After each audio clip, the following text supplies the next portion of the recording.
जय हिंद दोस्तों।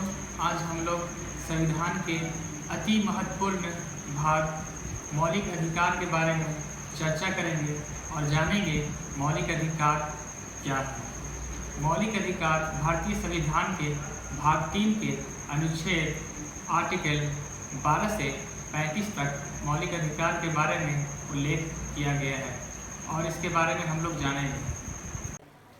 आइए दोस्तों देखते हैं फंडामेंटल राइट्स के बारे में। इसका संविधान उल्लेख संविधान के भाग 3 के अनुच्छेद 12 से 35 तक में प्रावधान किया गया है।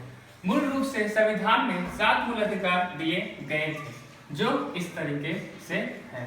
समता का अधिकार अनुच्छेद 14 से 18 तक में उल्लेखित है। स्वतंत्रता का अधिकार अनुच्छेद 19 से 22 तक में उल्लेखित है। शोषण के विरुद्ध अधिकार अनुच्छेद 23 से 24 तक में उल्लेखित है। धर्म की स्वतंत्रता का अधिकार अनुच्छेद 25 से 28 तक में उल्लेखित है और संस्कृति और शिक्षा का अधिकार अनुच्छेद 29-30 में उल्लेखित है और संपत्ति का अधिकार अनुच्छेद 31 में उल्लेखित था जो निरस्त कर दिया गया था। आगे इसके बारे में हम लोग विस्तार से जानेंगे।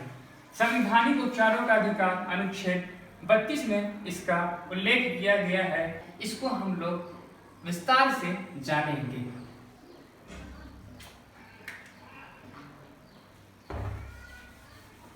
आइए दोस्तों देखते हैं विस्तार से समता का अधिकार अनुच्छेद 14 से 18।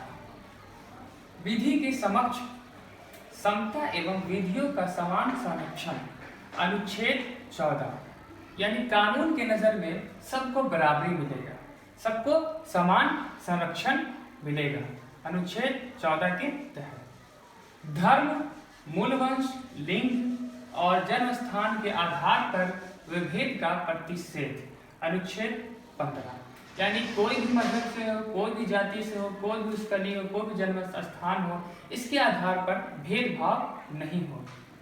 लोक नियोपार्जन के विषय में अवसर की समता अनुच्छेद 16 में है, यानी नौकरी के लिए सबको समान, सबको बराबर का अवसर उपलब्ध होगा। अस्पृश्यता का अंत और उसका आचरण निषिद्ध, मतलब छुआछूत का अंत होगा अनुच्छेद 17। उपाधियों का अंत अनुच्छेद 18। जैसे कुछ इस तरह से एग्जाम्पल ले सकते हैं, जैसे महाराजा, राजा, राय बहादुर, राज साहब, दीवान बहादुर, इस तरह से उपाधियों का अंत होगा।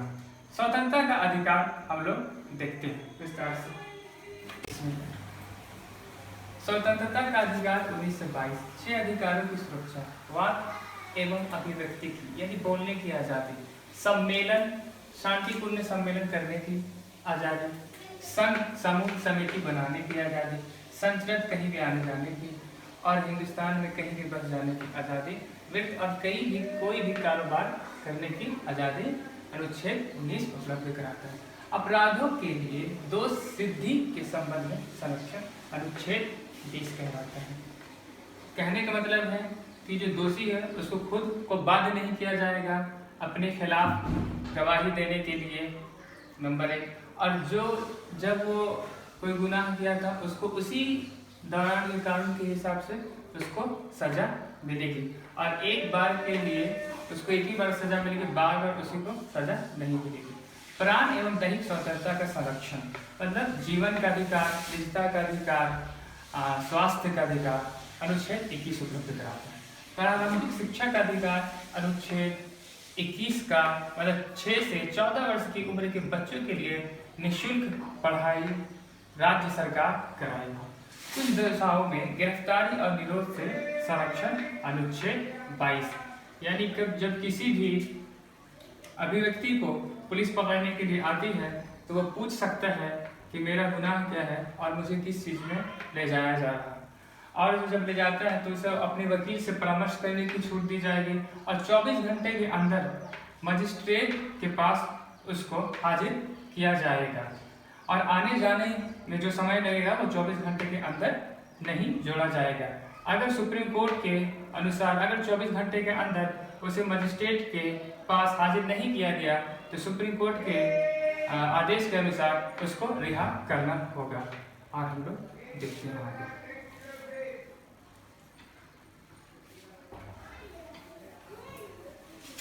शोषण के विरुद्ध अधिकार अनुच्छेद 23-24 बालाश्रम पर प्रतिषेध अनुच्छेद 23 के तहत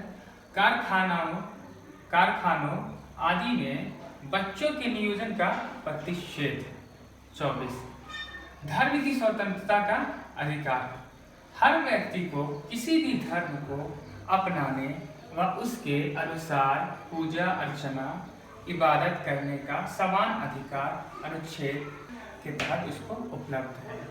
धार्मिक कार्यों के प्रबंध की स्वतंत्रता अनुच्छेद 26 यानी कोई भी धार्मिक काम के लिए स्वतंत्र है अपने कार्य करने के लिए। किसी भी व्यक्ति को किसी भी धर्म विशेष प्रचार के लिए कोई कर देने के लिए बाध्य नहीं किया जाएगा अनुच्छेद 27 मतलब अपने धर्म की विशेष प्रचार के लिए कोई भी टैक्स कोई भी पैसा देने के लिए बाध्य नहीं किया जाएगा। किसी भी सरकारी शैक्षणिक संस्थान में किसी प्रकार के धार्मिक निर्देश नहीं दिए जाएंगे अनुच्छेद 28 के तहत।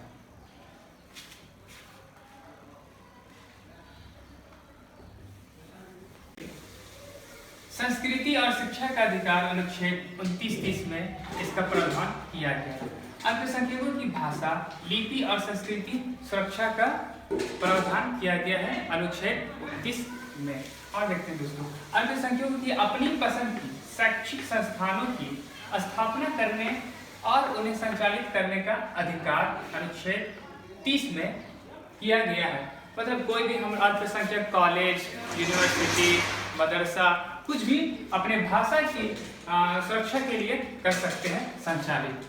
संपत्ति के अधिकार दोस्तों अब इसको निरस्त कर दिया गया, इसके बारे में थोड़ा सा जानेंगे हम लोग। हालांकि संपत्ति का अधिकार 44वें संविधान संशोधन 1968 द्वारा मूल अधिकार से हटाकर इसको कानूनी अधिकार संविधान के भाग 12 के अनुच्छेद 300 का में डाल दिया गया है।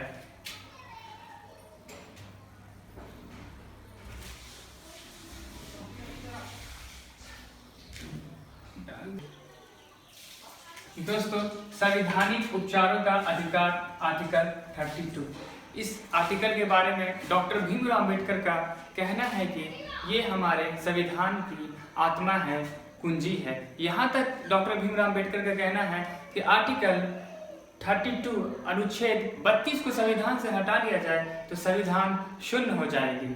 क्या कहता है आर्टिकल 32, इसको विस्तार से दोस्तों हम लोग जानेंगे। आर्टिकल 32 5 प्रकार के रीट जारी करता है। सुप्रीम कोर्ट आर्टिकल 32 के तहत जारी करता है और हाई कोर्ट उच्च न्यायालय अनुच्छेद 226 के तहत रीट जारी करता है 5 प्रकार के। दोस्तों देखते हैं रीट है क्या। बंदी प्रत्यक्षीकरण मतलब जो बंदी व्यक्ति है उसको न्यायालय में प्रस्तुत किया जाए और ये बताया जाए कि ये दोषी है कि नहीं। अगर सुप्रीम कोर्ट को लगता है कि ये दोषी नहीं है तो उस पर अवैध है तो वो उसको रिहा कर देता है। दूसरा परमादेश। परमादेश का मतलब होता है आदेश देना दोस्तों, मतलब न्यायालय अधिकारियों लोग को आदेश देता है। प्रतिषेध का मतलब है दोस्तों रोकना, मतलब उच्च न्यायालय अपने अधीनस्थ न्यायालय को कोई भी कार्रवाई करने से जो उसके अधिकार से बाहर जाता है उसको रोकता है। उत्प्रेषण का मतलब है सूचना देना, मतलब अधीनस्थ न्यायालय से उच्च न्यायालय जो भी मुकदमा है अपने पास मंगवा लेता है। अधिकार परीक्षा। अधिकार परीक्षा का मतलब होता है वारंट। न्यायालय द्वारा किसी व्यक्ति द्वारा सार्वजनिक कार्यालय कि अपने दायर की जांच के लिए जारी किया जाता है। दोस्तों मौलिक अधिकार को क्या संसद कम कर सकती है या हटा सकती है या मौलिक अधिकार में कुछ संशोधन कर सकती है, इसके बारे में जब वाद विवाद हुआ तब 2 केस बहुत ही चर्चा में रहा था। पहला गोलकनाथ मामले 1967। इसमें सुप्रीम कोर्ट का कहना था कि संसद मौलिक अधिकार को ना ही कम कर सकती है ना ही इसको खत्म कर सकती है। लेकिन 24वें संविधान संशोधन 1971 1971 में सरकार ने संसद से ये पास कराया कि सरकार संसद मौलिक अधिकार को कम कर सकता है। और जानते हैं दोस्तों केशवानंद भारती मामले क्या था। केशवानंद भारती मामले 1973, इसमें सुप्रीम कोर्ट 24वां संविधान संशोधन 1971 को वैध माना और ये माना कि मौलिक अधिकार में संसद संशोधन कर सकती है अनुच्छेद 368 के तहत। लेकिन साथ ही साथ सुप्रीम कोर्ट ने यह फैसला दिया कि संसद मौलिक अधिकार में संशोधन कर सकती है, लेकिन संविधान के मूल ढांचे को संशोधित नहीं कर सकती है। ये संसद का अधिकार नहीं है कि संविधान के मूल ढांचे को संशोधित किया जाए। दोस्तों ये रहा था मौलिक अधिकार।